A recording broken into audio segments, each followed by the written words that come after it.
I wake up before the sun, not because I want to, but because my body knows that sleeping too long can mean death. The cold reaches my bones first, and I stay completely still. I do not open my eyes yet. I listen, because the world is never silent. The wind moves through the grass. Something cries in the distance. Too far to see, but close enough to matter. I hear breathing around me, slow and heavy, familiar.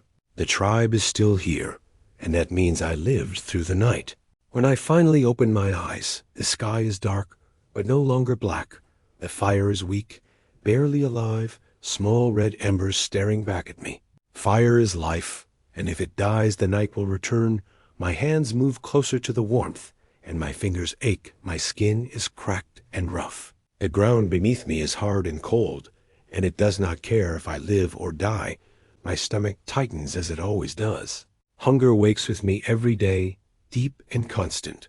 Hunger does not ask, it orders. I reach for my spear without looking.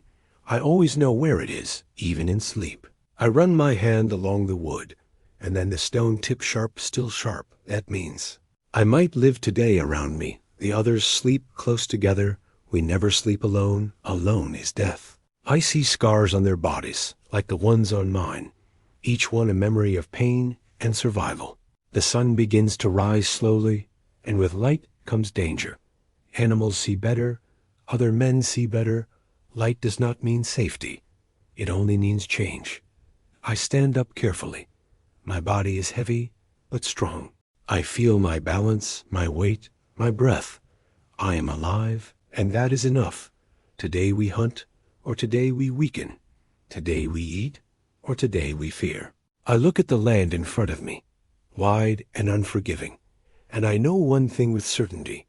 In this world, every day begins the same way, with hunger, fear, and the fight to survive. We move before the sun is high, quietly, slowly. Our feet know the ground better than our eyes. Every step is chosen, every sound matters. The wind decides if we live or die, and we follow it not against it. Hunger pushes us forward, sharp and impatient. I feel it in my chest, and in my hands we search for signs, broken grass tracks, in the mud the smell of animals. Carried by the air, my eyes scan everything. Nothing is small. Nothing is useless. The hunt is not about strength. It is about patience. We crouch, we wait. Time stretches. My muscles burn, but I do not move. Movement means death. Finally, we see them. Shapes in the distance, breathing, living, food. My heart slows. Fear must be quiet now. We spread out without words. We know our places. We always do. I feel the weight of the spear in my hand. My fingers tighten. This moment decides the day. The animal lifts its head. It knows something is wrong. I throw. The world narrows to one breath. One movement, one chance. The sound is wet and heavy. The animal runs wounded. Panic explodes. We chase. Our legs burn. Our lungs scream. The ground cuts our feet, but we do not stop. If it escapes, we grow weaker. If it falls, we live. The animal stumbles, collapses. Silence returns, heavy. And final, we stand around it, breathing hard, shaking, blood on our hands. Not victory, not joy, only relief. Today we eat. Today we live. Tomorrow the hunger will return, and the hunt will begin again. When the hunt is over, we return with meat, and with silence the fire waits for us. Weak, but alive, we feed it carefully, slowly. Because fire is dangerous. If disrespected, I watch it grow. Red and bright, pushing back the cold, and the dark fire changes everything. Meat becomes food. Night becomes bearable. Fear stays farther away. I feel its warmth on my face, and on the scars of my body. The flames move like something alive, hungry like us. We sit close, always close. Because fire is not just heat, it is protection. In the darkness beyond the light, I hear sounds. Eyes watching, teeth waiting, but they do not come closer. Fire holds them back. When I was younger, fire scared me. Now I understand it. Without fire, we are weak. With fire, we control the night. I place the meat over the flames. The smell rises, rich and heavy. My stomach tightens again, not from hunger, but from knowing food is coming. Sparks rise into the air and disappear into the sky. Maybe they go to the spirits, maybe they mean nothing. I do not know, but I feel something when I watch them, something stronger than fear, something like power. As long as the fire burns, we are together. As long as the fire burns, we are alive. When the hunt ends, we return slowly, tired, carrying weight that means life. The fire is still there, waiting for us, small and weak, but alive. I kneel and feed it carefully, because fire must be respected. It grows, breathes, stretches light, pushes the darkness back, and the cold loosens its grip on my body. Fire changes. Everything raw flesh becomes food. Fear becomes distance. The night becomes something we can face. I hold my hands close and feel warmth sink into my scars and tired muscles. The flames move like a living thing, restless and hungry. Just like us, we sit close together, because fire does not like loneliness. Beyond the light, the world waits. I hear movement, eyes watching from the dark, teeth and claws that know our smell. But they do not cross the line of light. Fire draws a boundary they fear. I remember the time before fire when nights were endless and screams came from all directions. Now the night listens to us instead. Sparks rise and disappear into the sky. Maybe they speak to something above us. Maybe they are nothing. But my chest feels tight when I watch them. The meat cooks slowly, and the smell fills the air. Rich and heavy, my hunger shifts, no longer sharp but patient. Children move closer. Elders stare into the flames, as if they see other times, other hunts. Fire keeps us together. It teaches us. It gives us time. With fire, we do not just survive the night, we own it. As long as the fire burns, the darkness stays back, the beasts wait, and we remain alive. Fear is always with us. Even when the fire burns strong, it lives in the dark beyond the light, in the sounds we cannot see, in the silence that comes before danger.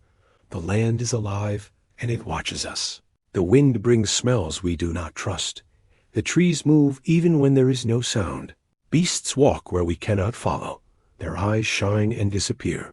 Sometimes they come close. Sometimes they wait. Storms rise without warning. The sky breaks open, and the ground becomes water.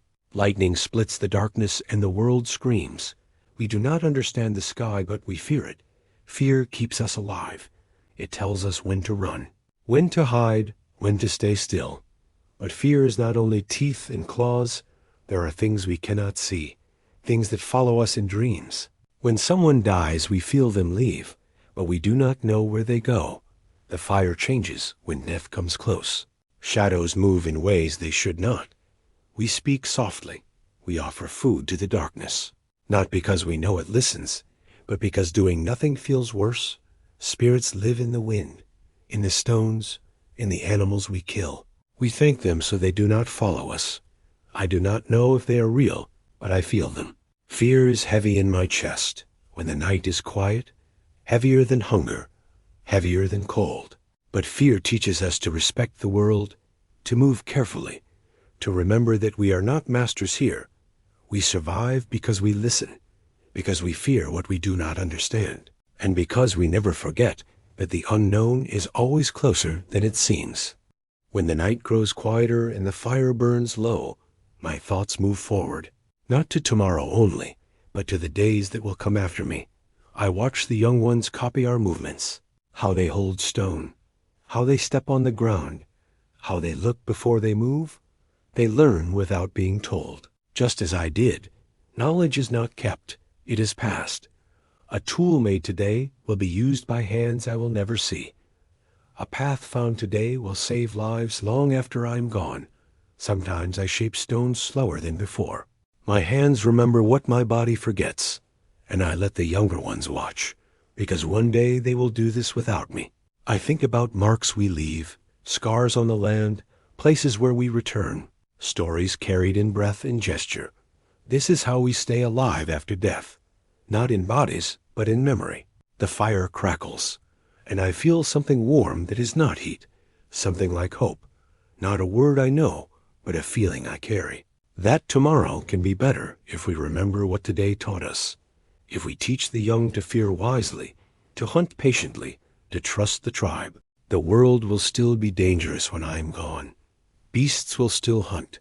Storms will still break the sky, but the tribe will endure. Someone will wake before the sun. Someone will feed the fire. Someone will look into the darkness and stand firm. And in that way, I will still be here, carried forward in every step, every tool, every breath that chooses to survive.